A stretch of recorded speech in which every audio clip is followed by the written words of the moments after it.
Fine, let us start with a new concept called as ratio and proportion. What exactly the ratio? Ratio is a comparison of two quantities by division. Right? It's an abstract number. So you are supposed to compare and as well as expressed within a same unit.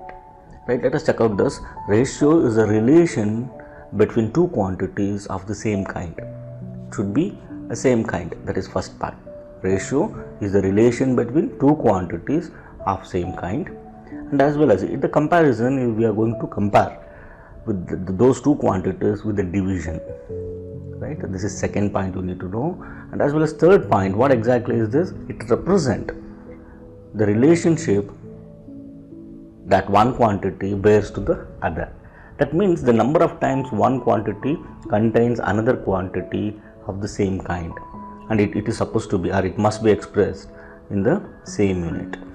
These are all the 4 points you should remember, right? See, let us check out with this ratio between two quantities. I told you it is a comparison. Let us check out. If you want to compare the two quantities A and B, A and as well as B, you are going to denote it as A is to B, where A is called as antecedent, and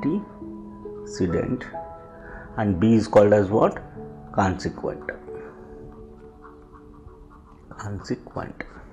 And as well as, suppose if you want to represent in terms of fraction, or that is division,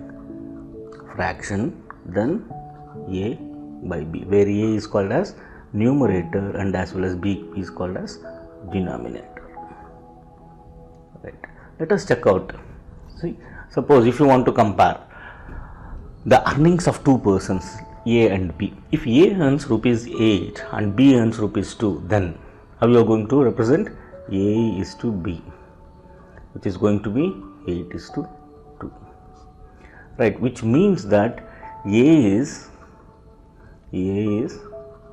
earning. You need to keep always a simpler format, that is it can be divided by 2, right? That is 4 is to 1.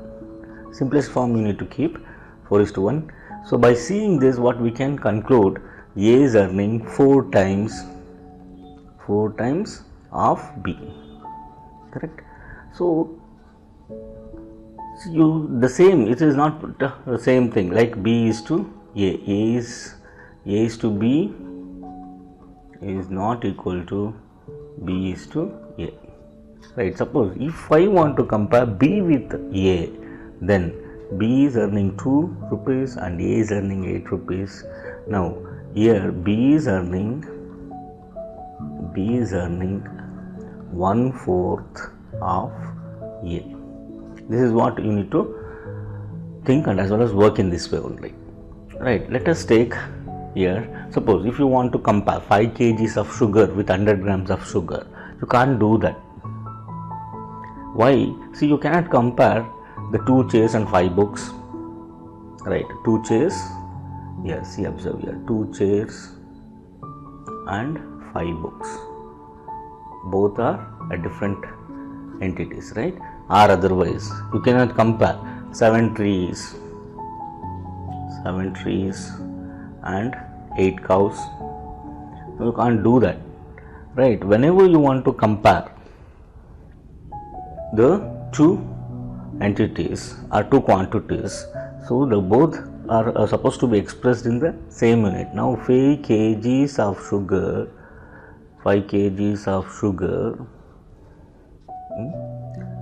you cannot compare with 100 grams of sugar.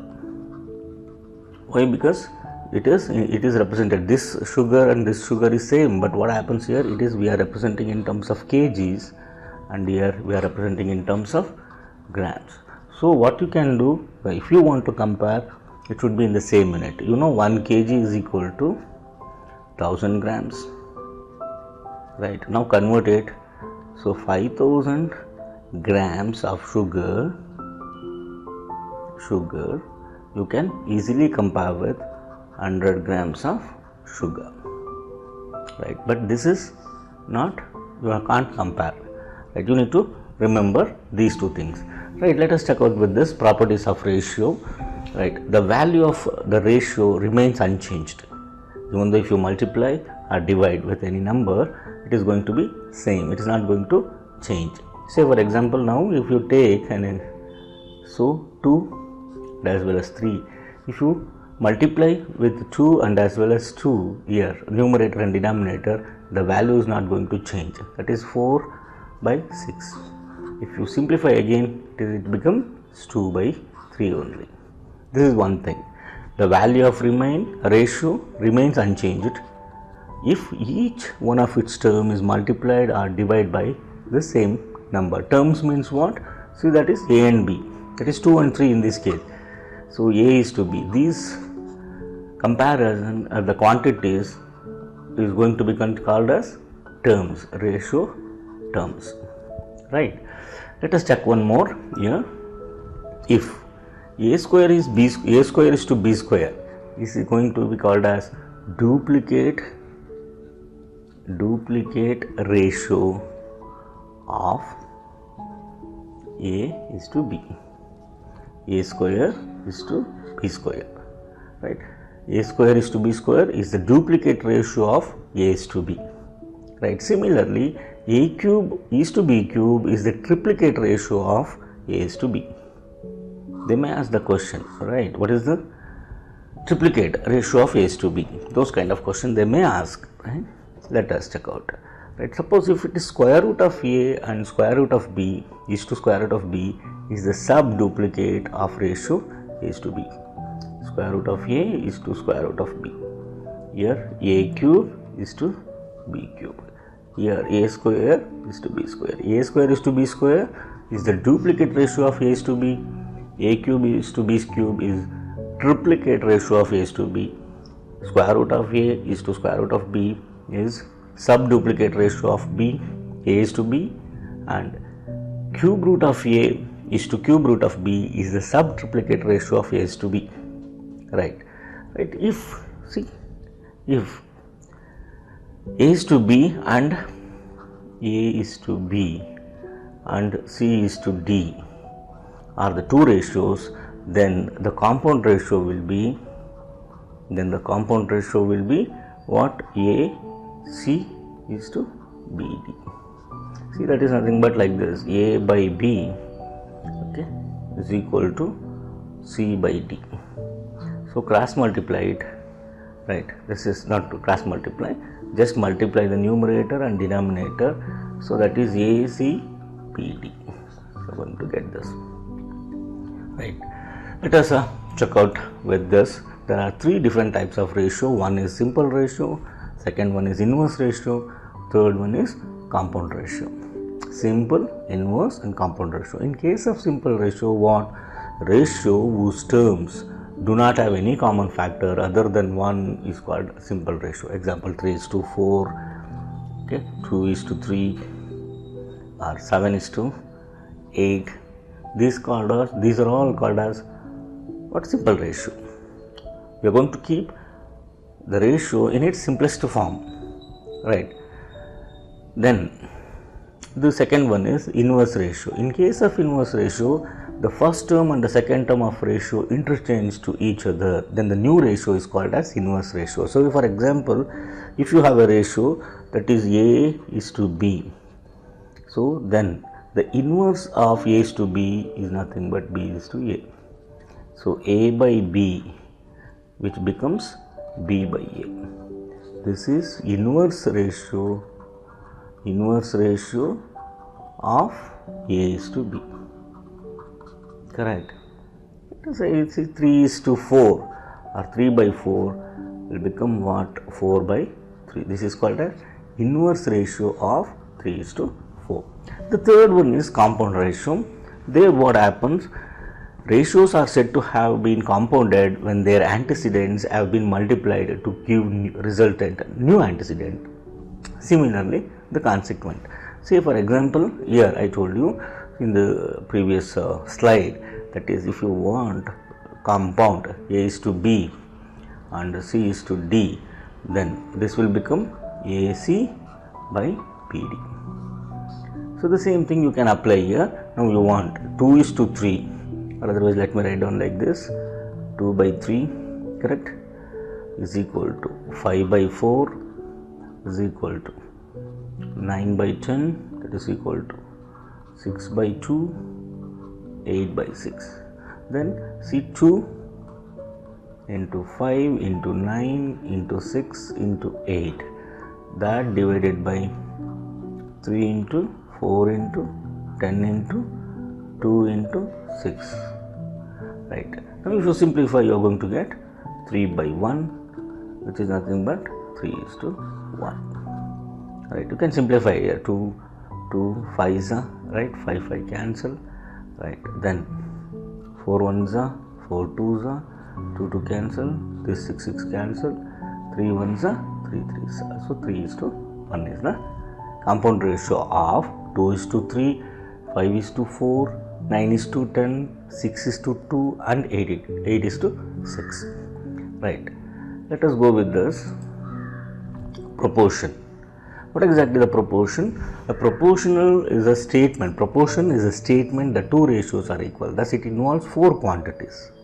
Right. Let us check out here. These 4 quantities are said to be in proportion when the ratio of first 2 is equal to the ratio of the last 2. That we are going to represent in this way. Right. The symbol we are going to use it for this. Right. That is called as equality of two ratios. Right. So let A is to B and C is to D are two ratio. Then we are going to represent in this way. A is to B, right, equals to C is to D. Right. Then what? See, or you can represent in this way also. A into D. That is nothing but, so this A into D is equal to B into C. It is correct. See, let us check out A by B is equal to C by D, then cross multiply it. So A into D, that divided by R, that is equal to B into C. Right, which is nothing but what? The last two terms is called as extremes here. Extremes. Right. The middle terms is called as means. Right. That is 2 and 3. See, let us take this. There are 4 numbers. A, B is to C is to D. Then these two, A and D, is called as, that is first term, second, third, fourth. First and fourth term is called as extreme, and second and third, that is B and C, is called as means. Okay, see here.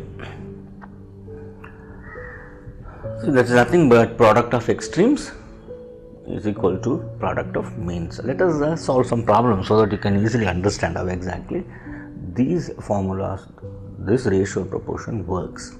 Right. The properties of proportion is what? Is very simple one.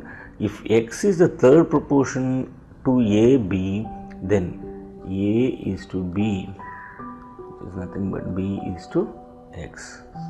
Right. This way you can compare. Mean proportion between A and B is square root of AB itself.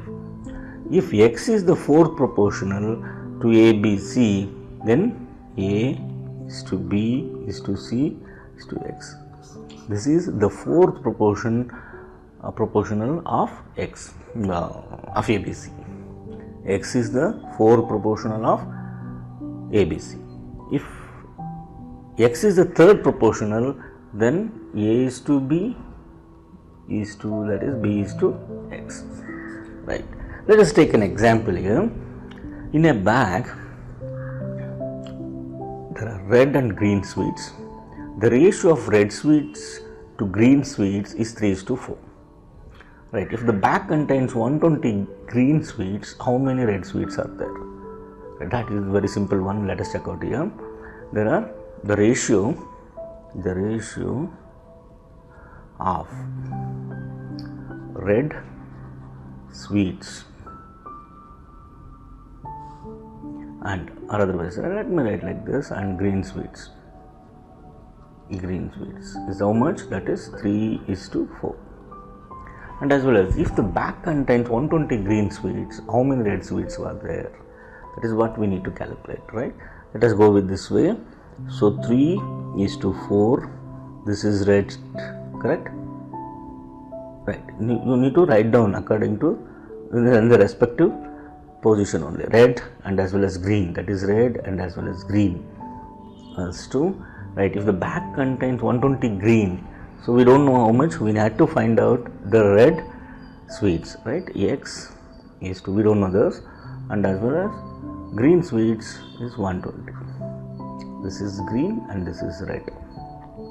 Now product of extremes, product of means, that is 4 into x is equal to 120 into 3. X is equal to 120 into 3, that divided by 4. 4 will come here, so it is in numerator, so that will come to the denominator portion. So 4 ones are 4, 30s, right? 33 is a 90. So the red sweets are 90 in that bag. This is the answer for it, right? Let us go with the second example here. The ratio of the number of boys and girls in a school is 2:5. Boys, right, is to girls is how much? That is 2:5. If there are 350 students, there are how many students are there? 350 students. Students are there. Find the number of girls. We need to find out the number of girls. How you can do it? First of all, add these two, that is 5 plus 2. Total number of students in that particular school is 7, right? 7. Now we need to, that is 2 plus 5.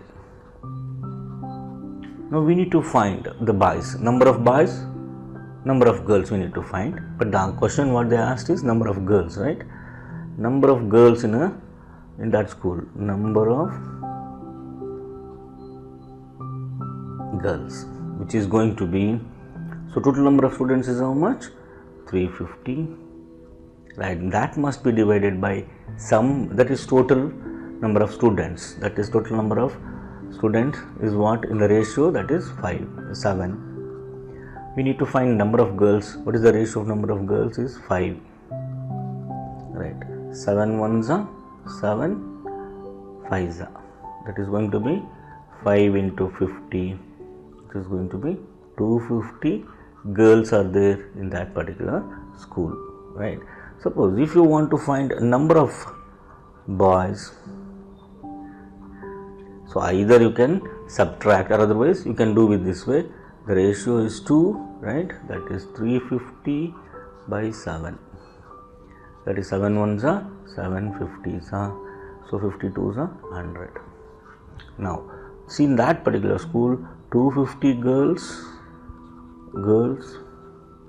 and 100 boys are there.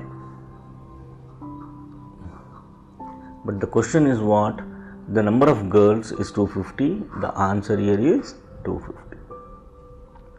And let us check out with this third example. If A is to B is equal to 3:4 and B is to C is 6:5, find A is to C. Right. Now we need to find out this. The simplest way what you can do here is, see, let us write down here A by B, which is going to be 3/4, and B by C is equal to 6/5. Right. So now let us go with this way. A is to B and B is to C. If they ask, they may ask two kinds of question. You can get the two kinds of answer by using this. That is, A is to C and A is to B is to C. See now, A is to B. A is to B is how much? 3:4. B is to C, that is 6:5. Now, so you can find out A is to B is to C. Now what you need to do? Multiply this and this, that is 6 3s are 18. Is to, then For B, you need to multiply this. 6 4s are 24. For C, just multiply this. 5 4s are 20. Right, what you can do to find this kind of problem? So, first of all, see, that is 3 by 4, right, is to, what is that? 6 is to 6 by 5. Right, what we are supposed to do here, we need to multiply with this, that is into 6, right, and as well as here into 6 and into 4 and into 4, right. 6 3 is 18 by 24, that is A and B, right. This is 24 by 20, this is B and C. See, compare here, B and C you can eliminate. The answer you are going to get A is to C, which is going to be 18 is to 20. This we can represent as 18 by 20, right? Again, you can simplify it. That is 2 9s are 2 10s are. 9 is to 10 is the answer here. If they ask A is to B is to C, A is to B is to C, then what you need to do? You are supposed to keep like this. 18 is to 24 is to 20. Again, you can simplify it, right? So 9s are, you can divide by 2. 9s are 3, 8s are 2 12s are, correct?